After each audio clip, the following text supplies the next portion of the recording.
Hey, how's it going everybody? It's Tanner here, and welcome back to a new Ninjago video here on the channel. In today's video, we're going to be discussing something a little bit, I guess, further back in Ninjago's timeline, and it definitely revolves around Season 7, which we haven't talked about on the channel for a fair bit of time. Now, essentially what happened was an unused concept was kind of revealed through Tommy Andreasen, and you can see that on your screen right now. He is, of course, one of the co-creators of Ninjago, and he kind of gave a little bit of a reference as to why this idea didn't work out, but we'll go ahead and talk about that in a minute. Let's talk about the actual subject at hand. So this long paragraph that you're going to be seeing on your screen, essentially, I'm not going to read the whole thing, but it pretty much just summarizes the fact that Acronix and Krux, the Hands of Time, were actually manipulated into believing that their powers were stronger than the others by Master Chen and Klaus. Master Chen sensed that his defeat was imminent, so what he did was he had Klaus use his sorcery to go ahead and make the Elemental Alliance break up even more. Obviously, in the timeline of the Serpentine War, the Anacondrae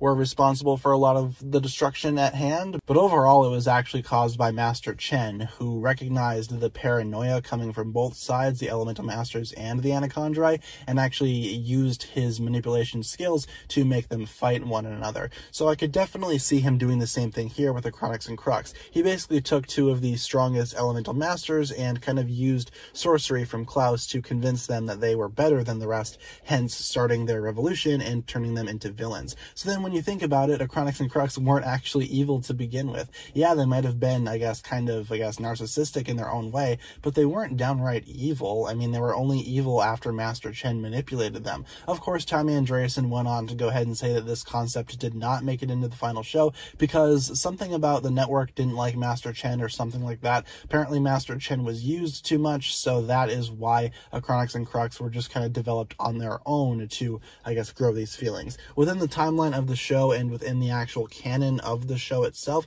Acronix and Krux were not manipulated by Master Chen and Klaus. However, this kind of pieces together the puzzle, and it actually kind of makes it, in a way, make a lot more sense. The actual revolution of Acronix and Krux after they betrayed the Elemental Masters, that all makes sense if you can explain it by saying that it was Master Chen's idea, and Klaus actually helped him manipulate Acronix and Krux to think the way that they think. I feel like that's a really good idea, and in a way I kind of want to see something like this happen in the show and actually have this be a retcon that they add into the series later on. But of course, this was meant to be in Hands of Time, but it was scrapped for whatever reason. But let me know down below in the comments what you think about this. Do you think like this makes a lot of sense, and do you think like this pieces together the puzzle, or do you prefer the notion of Acronix and Krux just deciding to revolt on their own way? Leave all your thoughts down below, and I look forward to reading what you guys come up with. With all that being said, be sure to like, comment, subscribe, do all that fun stuff, and check out the links down below in the description for my other forms of social media. As always, big shout out goes out to my Patreon supporters, including, once again, the marvelous Jan. Thank you guys so much for watching this video. Once again, my name is TannerFishies, and with that, I bid you farewell.